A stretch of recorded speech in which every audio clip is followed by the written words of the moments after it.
Good afternoon. Afternoon.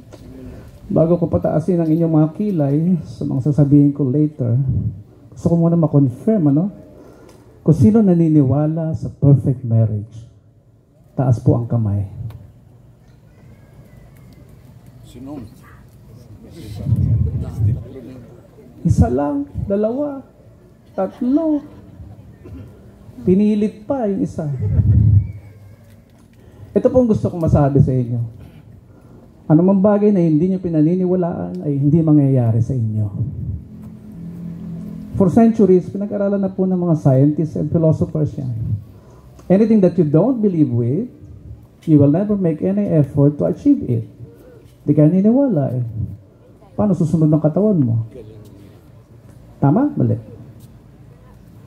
Kaya nakakalungkot, nabibilang lang sa kamay yung naniniwala sa perfect marriage. Baka doon pa lang sa salitang perfect, may problema na eh. No, yung salitang perfect. Sabi ni Socrates, wisdom is the beginning of definition of terms. I-define mo yung term, maiintindihan mo, magiging wise ka. So let's define perfect. Kasi ang pagkakaalam natin sa perfect, yung bang para kang naglalakad na may bilog sa ulo, no? Angel, hindi makabasag pinggan, etc. That's how we were taught by our society, no? To describe the word perfect. Ito ang pinaka-meaning ng perfect. It's alignment. Alignment to what? To the design of the product. Alignment, halimbawa, karpentero ka, may design ka, then you made it possible, ginawa mo yung produkto, nakita mo, naka-align sa design mo, you call it perfect. Kahit naman tayo, di ba? If we hang a portrait on the wall, merong point na satisfied tayo eh. That's perfect. Di ba? Now, marriage is a product. Product of whom? Product of God. Merong sariling design niya. May sariling template. At tandaan niyo, anything na hindi nasusunod doon sa design, the product will malfunction. Just like in your appliances. Pag hindi natupad, ginamit sa tamang paraan, it will malfunction. Okay? So that's the word perfect means. Yung marriage naman, i-define din natin. Marriage, under the family code, naka-align din sa definition sa Bible, no? Yung marriage. Sabi ng family code sa Article 1. For those of you who have studied law, I'm sure you will recall this. Marriage is a special contract.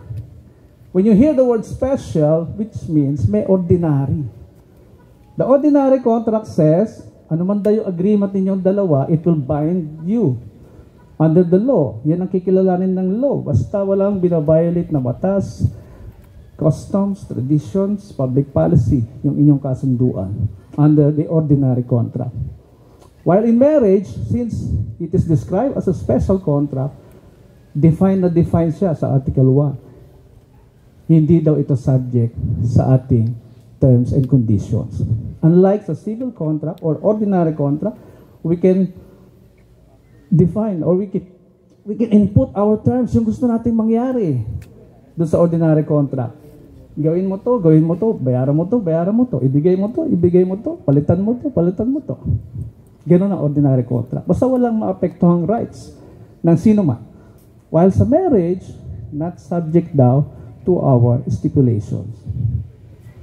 Hindi na tayo pwede magpasok ng sarili nating kagustuhan doon sa marriage. Ano ba kasi yung sarili nating kagustuhan? Eh di yung nagpapasaya sa atin. Ano ba yung nagpapasaya sa atin personally? O di yung mga bisyo mo? Alak, sugal, sigarilyo, babae. Kailangan ba yan ng marriage? Kailangan siya? O, manindigan kayo. Hindi po yan kailangan ng marriage, Father.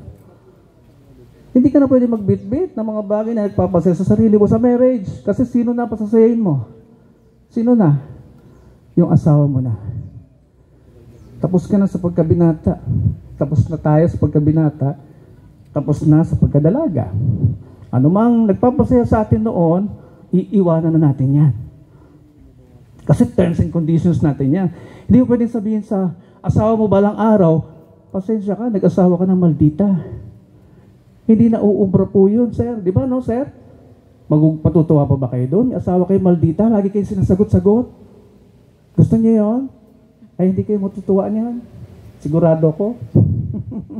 Oh, hindi mo na pwede sabihin sa wife mo na nag-asawa ka ng sugarol magtiis ka. Wala na pong ganon. Ha, sir? Ma'am? Nag-asawa ka ng party girl. Wala na pong ganon. Bawal na po. Okay? Gusto na nga nilang lagyan ng criminal liability yan Hindi lang matuloy-tuloy. Ha? Malinaw po sinasabi. Special contract. Not subject to our stipulations. What else? Punta naman tayo sa origin ng marriage. Ang origin daw ng word na marriage is from the word gem. Gem. A precious stone. You are both precious stones. You are all precious stones. Pag kayo nag-asawa, kayo ay pipilitin ng nature na pag-isahin. Kaya sa ayaw at sa gusto, kailangan nyo maging isa. Kaya the more na inilalabanan nyo yan, the more na ang tingin nyo sa asawa nyo kontrabida, the more na ang tingin nyo sa asawa nyo weak. Ako mas may idea sa'yo, hindi kita pakikinggan. The more na ganun ang treatment mo sa asawa mo, you will never be one. Ano ba yung pagiging one? May tatlong bahagi daw tayo ng katawan. Ano yun? Physical, psychological, spiritual. Yan tatlong yan ang pag-iisahin daw natin. Physical. Malaking tulong yung pareho kayo ng ginagawang mag-asawa. Kung mahilig mag-basketball si Mr., samahan mo. Intindihin mo yung basketball. Para kung may gusto siyang sabihin, meron nakikinig sa kanya. Gusto ni Mrs. mo yung isang laro, samahan mo, Mr. Ito ay pagpasok sa mundo ng isa't isa. At siguradong wala kang kakausaping iba, kundi asawa nyo lang. Lagi kayo magkasama. Hindi ka matutokso sa iba. Ay, ito pa isa. Ayon sa pag-aaral, ang mga lalaki daw kailangan ng me time. Para alam nyo din, ha? Mga misis, me time, scientifically discovered. Ito yung oras na ayaw ka magkausap. Ang tawag dito daw ay gustong magtago ng lalaki, ng husband, lagi sa kanyang cave. Caveman ang tawag doon ng mga scientists. Ay pa istorbo. That is only for a few moments. Hindi for a few days. Ha, Joseph? Only for a few moments. Bigyan mo 2 hours, 3 hours. Di ba? Gusto magpahinga sa pagsasalita, sa pagre-relax, pag-iisip, because man is logically designed, while the woman is emotionally designed. What else? Two precious stones na pilit na pag-iisahin ng nature. Pinakamataas na statistics ng hiwalayan for the first 5 years. Because you will be pressured to be one. Kaya wag niyo ipagmamalaki yung 10 years na kayong kasal, 15 years na kayong kasal, or 20 years. Because ang requirement, first challenge is 25 years. Mark Twain, American philosopher, sabi niya, you will never understand marriage until you reach a quarter of a century. Quarter of a century. So that's 25 years. And every 25 years anniversary na makikita nyo, they are likened to a precious stone, which is called silver. Pag na-reach nyo yan, ang next challenge will be golden. 50 years. That's the next challenge. And did you know that every time magkakasal kami ng golden wedding anniversary, mayroon kami isang napapansin sa kanila. Nagiging magkamukha sila. Physically. Yun ang binasa kanina sa second reading, the wonder of marriage. Physically, pag-iisahin kayo. Ano pa yung dapat yung pag-iisahin? Yung spirituality.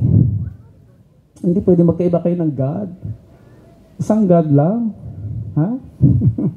Hindi ubra yung meron kang God na hindi pwede magsalin ng dugo. Meron kang God na hindi kumakain ng dugo. Isang God lang. Yung walang pinagbabawal. Kundi yung sumunod sa Kanya. Okay? Tapos, pag naging isa na kayo, isang katawan, pati yung inyong mga iniisip, psychologically, ang tibay na mag-asawa ngayon.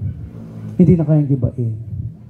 Na kahit tumalikod ang isa, masasabi niya confidently sa kanya, mga kaibigan, may tiwala ako sa asawa ko, hindi niya gagawin sa kanya.